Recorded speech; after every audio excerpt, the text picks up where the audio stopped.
Hello, ladies and gentlemen. Today we're going to be talking about Chapter 8, Intelligent Design. So let's do that. Chapter 8, Intelligent Design. First, I am human. I do not possess some godly intelligence, and I have been allowed to make changes in the universe. Now, if you ask the question, has any intelligent being been responsible for changing, moving, or creating anything in the universe beyond human capabilities? Then the answer is yes. So let us begin to measure this universe with the knowledge that there is an all-powerful entity out there watching. To measure something, we need science. So we must understand science. Science has so many definitions, it is no wonder it is difficult for people to understand it. Let us sum up these definitions. So, rigorously testable knowledge enabling predictions. And I can do better than this. People like quick, abstract definitions that make sense with intrinsic logic. A scientific prediction is not the same as a religious prophet predicting the future, which is where people have some confusion. Rigorously tested knowledge enabling predictions fails then to describe science. So then, let me take you on a journey before handing out a simpler, easy to understand, better definition.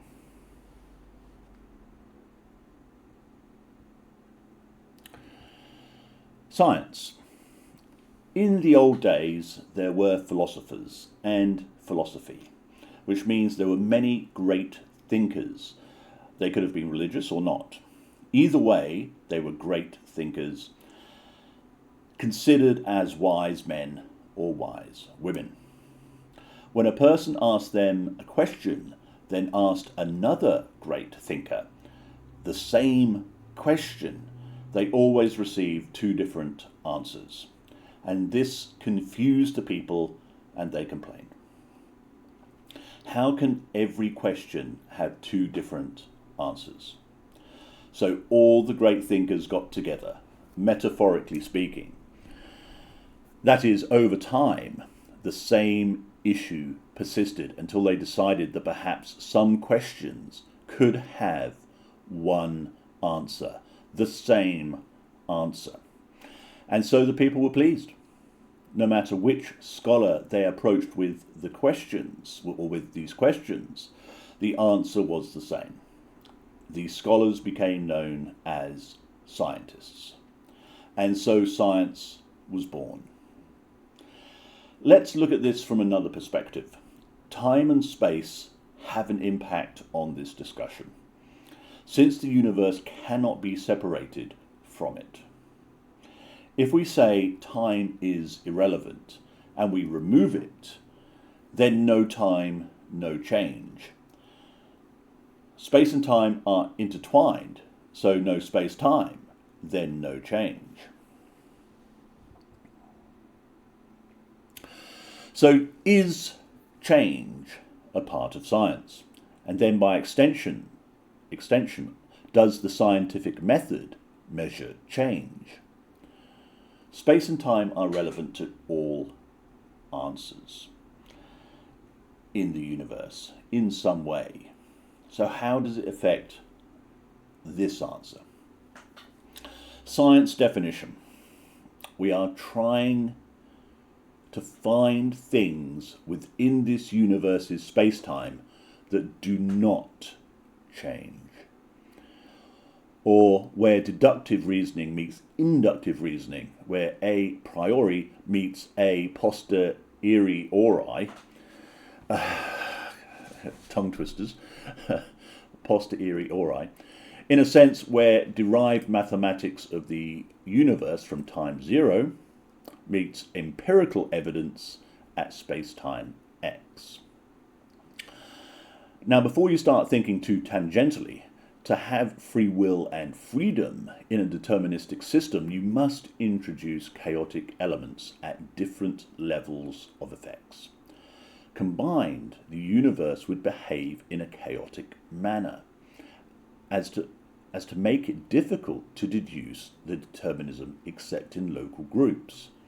Too much chaos and you lose all determinism, but a little bit of chaos here and there, well. So the simplest definition of science that I can make is same question, same answer. Nothing more. Topic is irrelevant. The person you ask is irrelevant.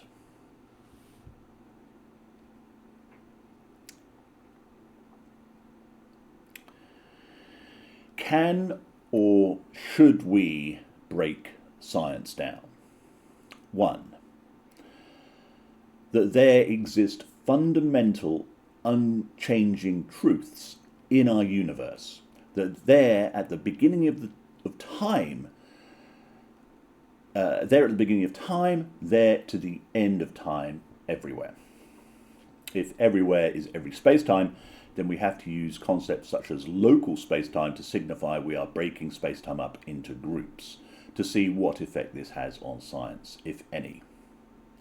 And 2, there exist transient truths in our universe that are true for local groups, sets of space-time, that remain stable long enough so that we can use it as if it were a fundamental truth, so to speak. Derived from this, questions about these fundamental truths can be contested and tested, essentially discussed and empirically tested, by everyone anywhere in history. They will always produce an answer close to or equal to the true value. Questions about transient truths can be contested and tested, again, discussed and empirically tested by everyone everywhere or anywhere. They will always produce an answer close to or equal to the true transient value, but only in its specific historical period and only for a specific set of people, places. So that's what we mean by a local group. Like a set, if you like. A subset. I am happy with the first part being referred to as a fundamental science, since they are derived from fundamental truths. We should not consider transient truths science. However, since we cannot tell the difference sometimes, even perhaps at the end of time, universe, we still may not know. And so it is easy then to see how people have folded transient truths into fundamental truths. Where do the world's endeavours lie then? So science, unchanging, fundamental truths. Such things as music, gravity, mass, God, particles, angles, unit lengths, chemistry. Transient or changing truths, things like medicine, philosophy, biology, religion, weather, laws. I notice I placed God and religion into their respective categories, as I do know the answers for them. Music is acceptable to me as a science. Philosophy is a transient truth, changing upon who you ask and when you ask. Medicine is also a transient truth, hence second opinions. How should we refer to medicine then, if not a fundamental science? We can certainly apply the same methods used in fundamental truths to transient truths. There are words we should use more often when describing these activities. The practice of, the field of study of. So you would get the practice of medicine, the practice of philosophy, the practice of law, the practice of religion, the practice of biology, the practice of weather prediction. The reason why my definition is better than rigorously testable knowledge enabling predictions is because it states there exists a fundamental truth across all space-time that can then be used for predictions, and that the scientific method should be able to find this fundamental truth. If you just say testable knowledge, then any transient truth instantly becomes equivalent to a fundamental truth, and therefore there is no distinction between anything in the universe. This is a contradiction, since you have just stated all things that change are equivalent, in a sense, to all things that do not change. Logically, this is false. Science, in a manner of speaking, is the absolute truth of the universe, fundamental. These fundamental principles of reality that do not change can then allow further predictions that should also be true. A scientific field cannot exist or be built upon without one fundamental truth. The next part, then, the scientific method, is now explained by two simple words: which questions. As succinct as this is, you still need to understand the scientific method is about finding those questions and answers using all available repeatable experiments to gain evidence of which ones. Depending on the nature of the question, different tools may be required to ascertain if the question has a single answer. Questions may have answers that change in a known pattern, and so multiple answers for the question may be required as part of that pattern. The scientific method can find these questions within questions and answers within answers. Historically, it was necessary to achieve this. With the same question, same answer, you can solve many problems, build houses, roads, telescopes, space stations. An example of same question equals same answer. Take 3 branches, one 3 lengths long, one 4 lengths long, and one 5 lengths long. Make a triangle with them. You will always get a 90-degree angle opposite the 5 length, and so you will always be able to build a straight house or road with that 90-degree angle. It does not matter what measurement system you use. A 345 in your measuring system is the same as a 345 in every measuring system. Science gave people straight houses. Science really is the single most important discovery that some questions really can have a single answer, the same answer every time. This is what the greatest philosophers, the greatest minds found out. Religion grew afraid, and so religion started a war on science, poisoning the definition of science, poisoning the understanding of science, fighting science and trying to disprove science, while trying to understand it and see where they could disprove it. They foresaw that if they were wrong once, then every battle with science they would lose. It would mean they were wrong everywhere. All their beliefs were wrong. Philosophy still exists. Some questions still do not have a single acceptable answer. Some diseases, causes, effects still do not have a single agreeable answer. Some at least not yet, and there are still many discoveries to be made. Because there is so much knowledge in the world, universe, scientists write these questions down and write the answers down so that future scientists, scholars, can provide the same answers each time without necessarily reworking it out each time. The word science must refer to an objective reality and not a subjective reality. So why science? Well, we have this beautiful thing we live in called a universe. And if it were proved if it were provided by God, GQF, then we should try to understand it. There is a puzzle here that we could spend eons figuring out, so we should be delighted. It is time to discover the science of the universe and every transient truth as well. Briefly then, science. Science is asking, does this question have the same answer each time? Can I ask this question of different people and get the same answer from them? If I put this with that, is the outcome the same each time? When we find these questions, are they fundamental to the universe, as invalid for all spacetimes, or transient? The scientific person is going to be using deductive and inductive reasoning while looking for single answer questions.